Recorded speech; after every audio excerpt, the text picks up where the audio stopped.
अपने परिवार के साथ हंसी खुशी एक घर में रहता था। मोहन के परिवार में उसकी माँ, उसकी पत्नी मीना और उनका बेटा राहुल रहते थे। मोहन एक अच्छी नौकरी करता था और अच्छे से अपने परिवार का पालन पोषण कर रहा था। मनोज की पत्नी को अखबार पढ़ने का बड़ा ही शौक था।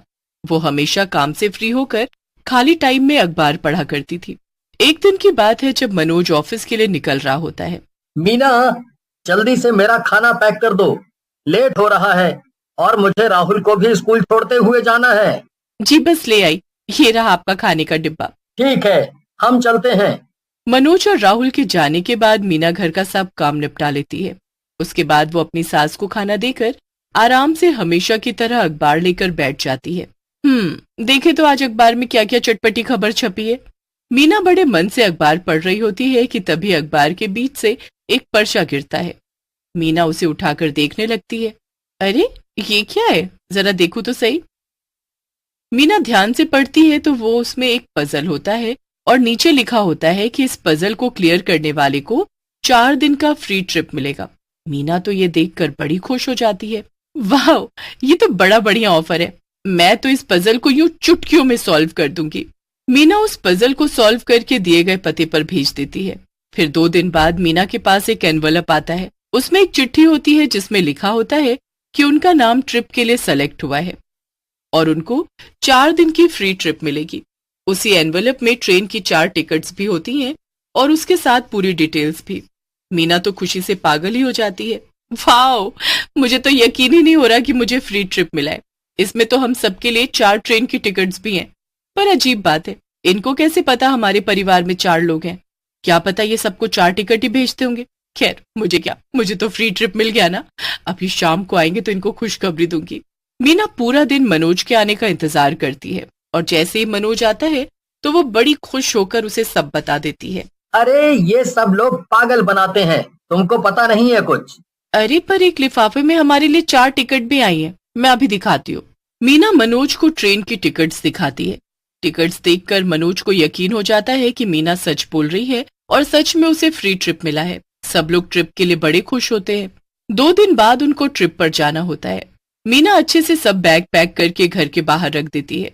मनोज कैब बुक कर ही रहा होता है कि तभी एक गाड़ी उनके घर के सामने आकर खड़ी होती है। उसमें से एक ड्राइवर बाहर निकलता है। वो बड़ा ही अजीब और गुस्से में दिख रहा होता है। आइए बैठिए, ये गाड़ी आपको रेलवे स्टेशन छोड़ने के लिए भेजी गई है। अरे वाह, ये तो बहुत बढ़िया है। सब लोग गाड़ी में बैठ जाते हैं। कुछ ही देर में ड्राइवर उनको एक रेलवे स्टेशन पर छोड़ देता है। रेलवे स्टेशन बड़ा ही अलग सा और अजीब दिख रहा होता है। ये रेलवे स्टेशन है कौन सा? मैंने ना कभी देखा और ना कभी इसके बारे में सुना।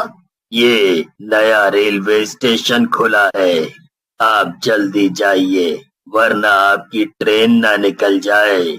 हाँ, सही बोल रहे हो आप भैया, चलिए जी जल्दी चलिए। सब लोग रेलवे स्टेशन के गेट के अंदर जैसे ही घुसते हैं तो सामने का नजारा बड़ा ही अलग होता है। हर तरफ दीवारों पर जानवरों की फोटो बनी होती है जो कि किसी न किसी को खा रहे होते हैं। ऐसे चित्र कौन बनाता है? अजीब रेलवे स्टेशन है। अरे आप ये देखो, हमारा प्लेटफॉर्म कौन सा है और हमारी ट्रेन कहाँ से आएगी। हाँ चलो, थोड़ा आगे चलो। गाड़ी के आने में 10 मिनट ही होता है। सब लोग एक बेंच पर जाकर बैठ जाते हैं। तभी वहाँ एक आदमी आता है। आप लोग इधर क्यों बैठे हो? चलो खड़े हो यहाँ से और दूसरी जगह बैठो। अरे ये बेंच खाली था तो हम आकर बैठ गए, इसमें आपको क्या दिक्कत है? दिक्कत मुझे नहीं पर उस आदमी को तो हुई होगी जिसके ऊपर आप चारों लोग बैठ गए हो, और वो बेचारा शायद मर गया है। ये सुनकर सबकी नजर अपने नीचे जाती है। वो देखते हैं कि बेंच पर एक बूढ़ा आदमी लेटा हुआ है जिसके ऊपर वो सब बैठ गए हैं। वो चारों जल्दी से खड़े हो जाते हैं और उस बूढ़े आदमी को हिलाते हैं। मर गया वो बेचारा, जाने कैसे लोग हैं, बेंच पर लेटा हुआ एक बूढ़ा आदमी नहीं दिखा? अजीब, ये बेंच तो खाली था तभी तो हम इस पर बैठे थे। ये बूढ़ा आदमी पता नहीं कब आकर लेटा। पता नहीं मीना, कुछ समझ नहीं आ रहा। ये बूढ़ा आदमी हमारी वजह से मर गया ना? हाँ, तुमने मार डाला इसे।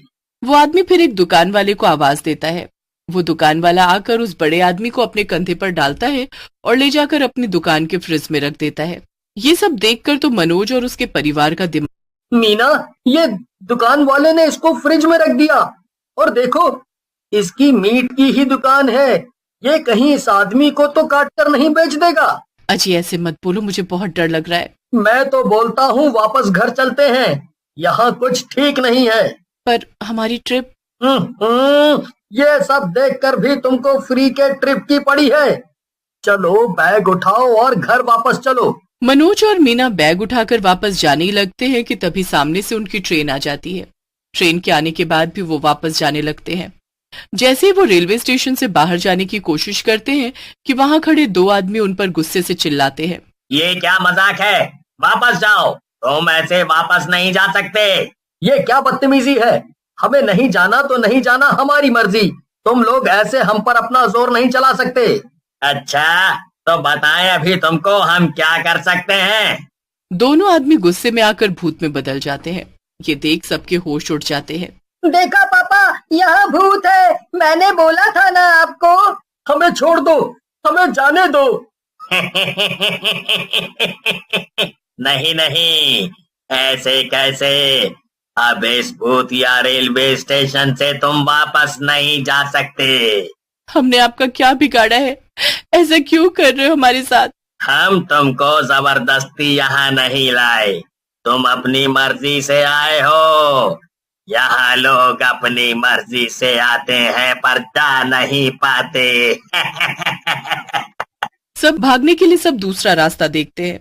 वो प्लेटफॉर्म से भागते हुए दूसरी तरफ जाते हैं। कोई फायदा नहीं भागने का, देखो तुम्हारी ट्रेन तुम्हारे इंतजार में खड़ी है, अब चुपचाप इसमें चढ़ जाओ।